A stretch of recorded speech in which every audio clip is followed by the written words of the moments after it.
Welcome to the HANO virtual event. Thank you all for coming today. We're going to have some great information to share with you. Today's session we will be talking about financial aid. But before we start presentation, I would like to quickly mention that this session will be recorded so you can come back, or if you missed anybody who's missed out can come back, or you can come back and see it later and watch it again. Also, this event will provide the HANO passport points.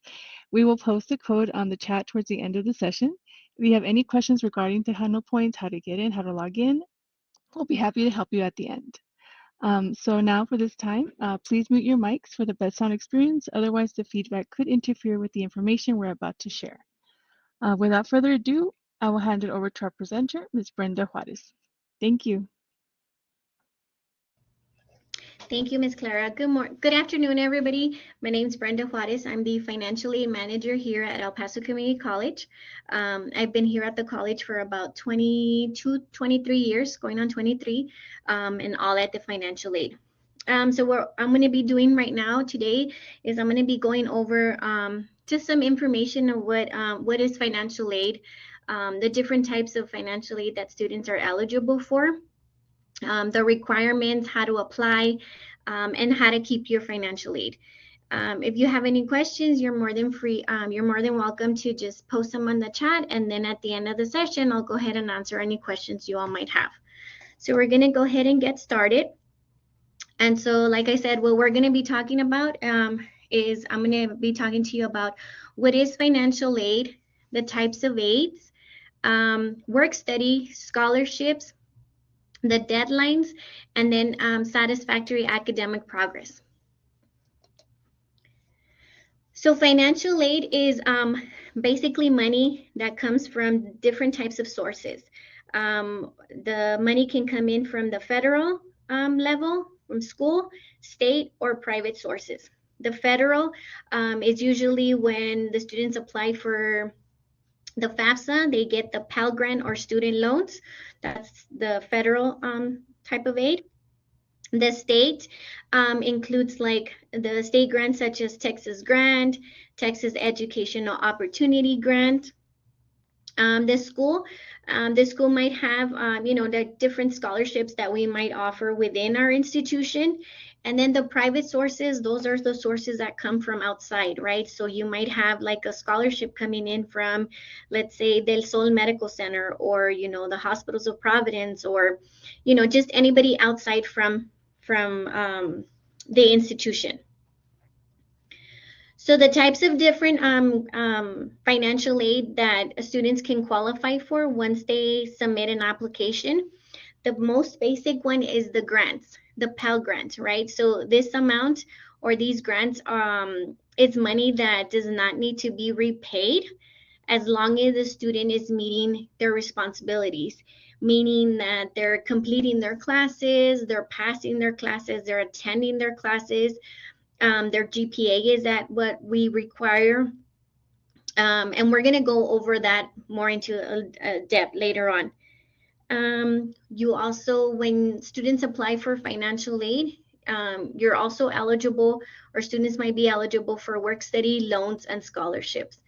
So work studies is where the student can be working at the college while going to school. And then loans, of course, these are loans.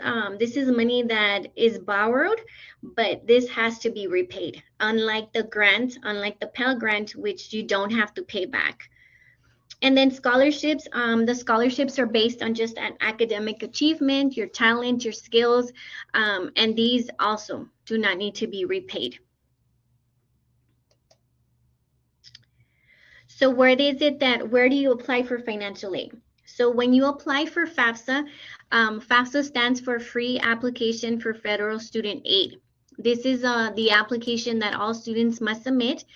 The application is opens up October 1st of every year. Students have to apply through the U.S. Department of Education's website, which is the studentaid.gov. And then our priority deadline is April 15th. Meaning that if a student submits their application before April 15th, then they might be entitled to receive additional state grants on top of their Pell Grant. So we do recommend the students submit their applications on time. So in order to apply for financial aid, when you go into the student aid website, all students have to create what we call an FSA ID. So the FSA ID is a username and a password that's created by the students, and if they're dependent students, by their parents as well. And it serves as their electronic legal signature, meaning that you don't have to print out your form and sign it and mail it out or anything like that. Once you log into your account with your FSA ID, you're pretty much giving consent to the Department of Education to act as your signature and to retrieve all information onto your application. So like I said, all contributors or students' parents, they have to have an FSA ID. And this includes for everybody. We have students whose parents do not have a social security number. Those parents also are required to get an FSA ID, and they are able to. There's just different steps that they might have to take. Once you log into your application and you're filling out the application, these are some of just the documents that you might be needing. So the FAFSA is going to ask you different information, right? It's going to ask you your personal information. It's going to ask you your full name, your date of birth, your address, who lives in your household, who is supporting you, the finances. So when you're submitting an application, we do recommend that you have all this information on hand, right? So your social security number is very, very important. Your tax information, investments that you might have other than the house that you're living in,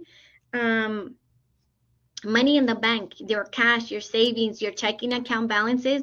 That's also part of the application, and it is when you're filling out the application, it'll ask you these questions.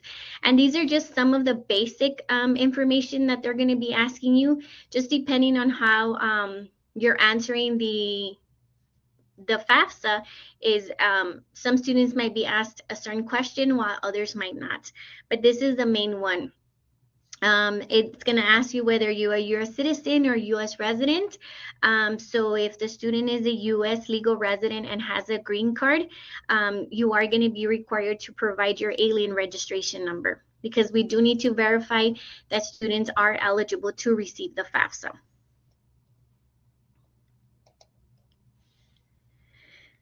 Besides the FAFSA, we also have what we call a TASFA. And this is a state application, and this application is for students who do not have a social security number, but did complete high school here in the state of Texas. So they're not, even though these students are not entitled for what we call the Pell Grant, they might be entitled to get a state grant. And it's just the basic information. It mirrors the FAFSA application. So basically everything that is asked on the FAFSA will be asked over here on the TASFA for these students. It's also available starting October 1st. And again, our priority deadline is April 15th. And for these, it's very important for the students to submit it on time, because there's only a certain amount of money allocated for this, for these type of applications. So once the money runs out, then a student is no longer eligible to receive the TASFA. But again, this application is for students who do not have a social security number.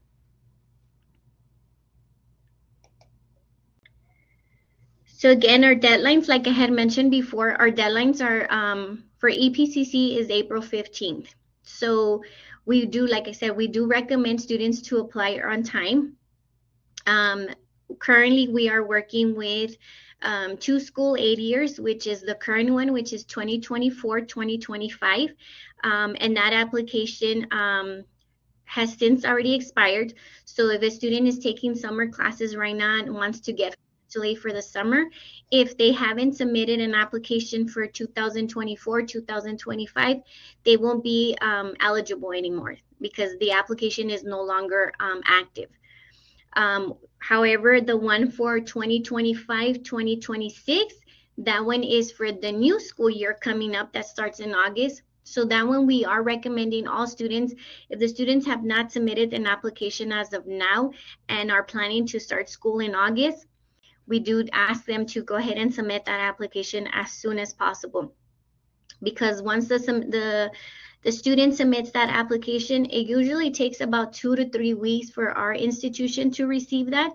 And then on top of that, once we receive an application, if a student is selected for verification, then there's going to be additional documents that student is going to have to bring into our office. So the process might take a little bit longer. So that's why we do recommend students to submit that application as soon as possible. That way, once they're registered for classes for fall, and then payment deadline comes around, everything's going to be ready for their financial aid to be to be able to pay for those tuition. For the next school year, for 2026-2027, which will begin in August of 2026. These applications for FAFSA will be available October 1st.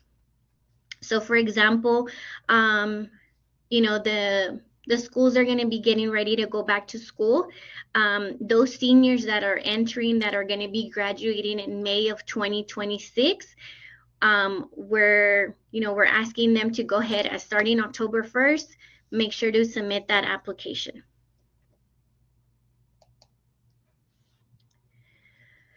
So WorkStudy, when a student applies for financial aid and they're eligible for the financial aid, they're also eligible for what we call WorkStudy.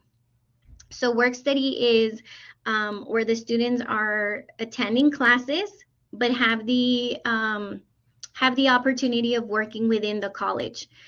So some of the benefits as far as like being a WorkStudy is that all the supervisors work with the student schedule.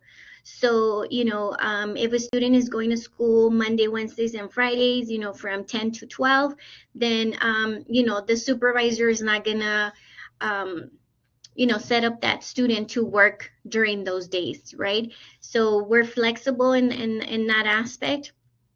The school does come first, so we work around the student's schedule. The students can work up to 19 hours a week, and their pay rate is $10 an hour. So right now we do currently have several WorkStudy openings available throughout the college. For any openings, if you're interested, you can just log on to either our website, to financial aid, and just search up WorkStudy, or you can go straight to Career Coach under Career Services. You create a login. Once you log in, it'll show you all the jobs that are available. So we, like I said, there's plenty of jobs, job opportunities right now for students. Whoever's interested, we recommend that you guys log in and, look in to see if you might be interested in any of those positions that are available. So scholarships, as of right now, there's 2 current scholarships available on our website. One of them is due next Monday, and this is for the EPCC Law Enforcement Training Academy Scholarship. Like I said, it's due on Monday, so if you're in if you're in the academy for the law enforcement, we recommend that you submit that application as of like now. And then just yesterday, we opened up another scholarship for education majors, and that one is due until July 31st. It does require an essay for the students to submit, so it's fairly easy. All the scholarships that come in through our office, once we receive them, we automatically post them on our website. So we recommend that all students are constantly checking that website because, like I said, as soon as a scholarship comes in that's available, we go ahead and post those on the website. If you have any questions regarding scholarships, you can also call our office and we can provide you more information on that. But again, these are scholarships. This is money. This is free money that you can receive on top of your Pell Grant and your state grant. So, you know, take advantage of it, look into it. And not only on these, not only like on our website, but you can, you know, you can look at other, you know, other departments. Maybe like your employer might have some type of scholarship. You know, we get scholarships from everywhere basically. So we recommend that, you know, you look into it. And like I said, if you have any questions, you know, if we might know of any other scholarships that you might apply to, go ahead and give us a call.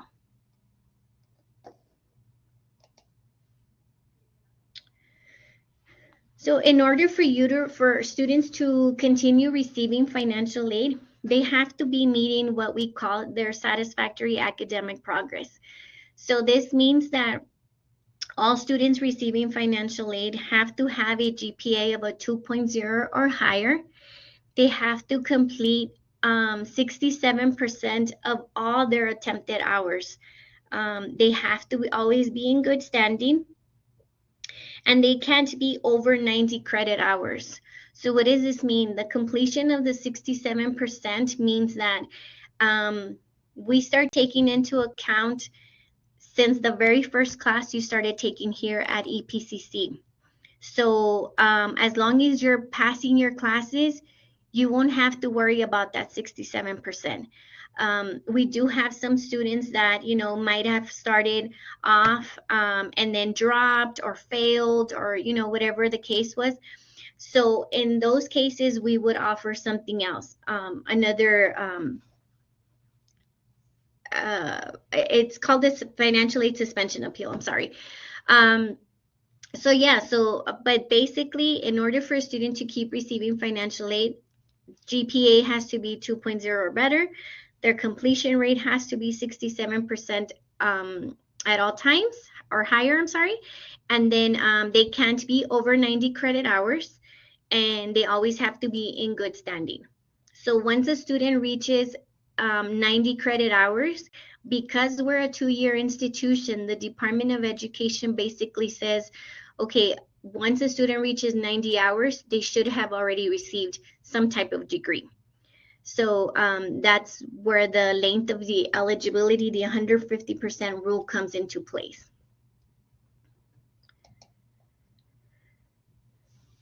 So if a student does not meet the requirements for, you know, let's say that their GPA is less than 2.0, or they're not in good standing, they fell into financial aid suspension, there's 2 different ways that the students can gain their eligibility back.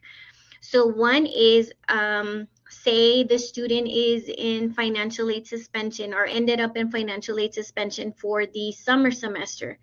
Then what the student has to do is they can either enroll in 6 credit hours or more. They have to complete that 67%, meaning they have to complete those 2 classes. Their GPA has to be at 2.0 or better. If they're able to do that within that semester, then they regain eligibility for the following semester. If they're not able to pay out of pocket themselves for these classes to get out of suspension, our office does have what we call a financial aid suspension appeal. And this appeal is for students who, one, fell into suspension because they had a mitigating circumstance. So, you know, for example, let's say that the student fell into suspension because was hospitalized, or, you know, got sick, or got laid off, or had to start working. You know, whatever the situation was, that appeal is available online. And what the student has to do is they go online, they submit their information, they have to write a statement indicating, letting us know, okay, I fell into suspension because of this, and that. And on top of that, they would have to submit some type of proof to back up their statement. So let's say that the student is submitting the financial aid suspension appeal because they went into the hospital and they had surgery and they had to be out, and they had to drop their classes. Then what we require is, medical proof.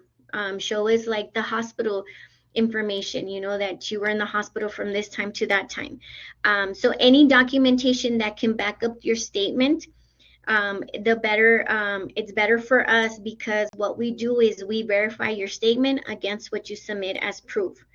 The suspension appeal is not a guaranteed appeal, which means that it could also be denied. But it's on a case by case. When the student submits that as suspension appeal, it's online, and it does take 10 business days before you can receive a response, whether it was approved or it was denied. So when we send out the information, letting students know, okay, the suspension appeal has been denied, we do let them know why it was being denied.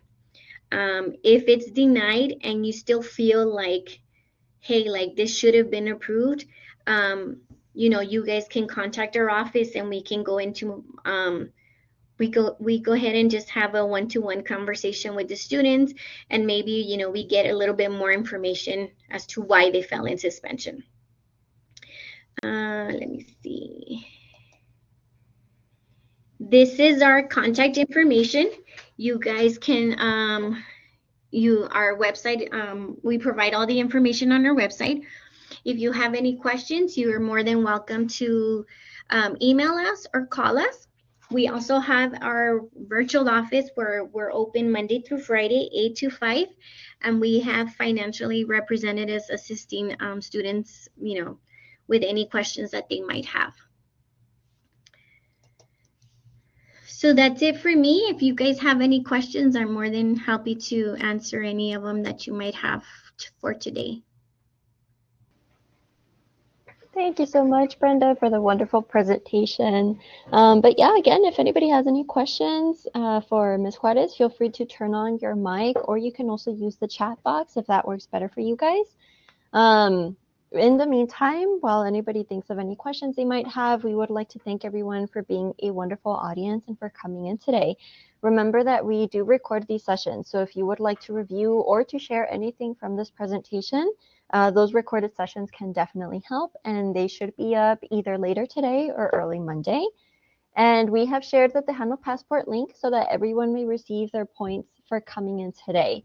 And before you all leave, I want to share our next TVE session. So I'm going to go ahead and pull that up on the screen. There we go. And then I can pull up the presentation right now again, Ms. Brenda. But for next week at 1 p.m., we will have a career services informational presentation from Career and Transfer Services. But yeah, again, thank you all for coming in today. We hope everyone has a restful and safe weekend. If you have any questions, feel free to use the chat box or your mic. Thank you again for coming in today.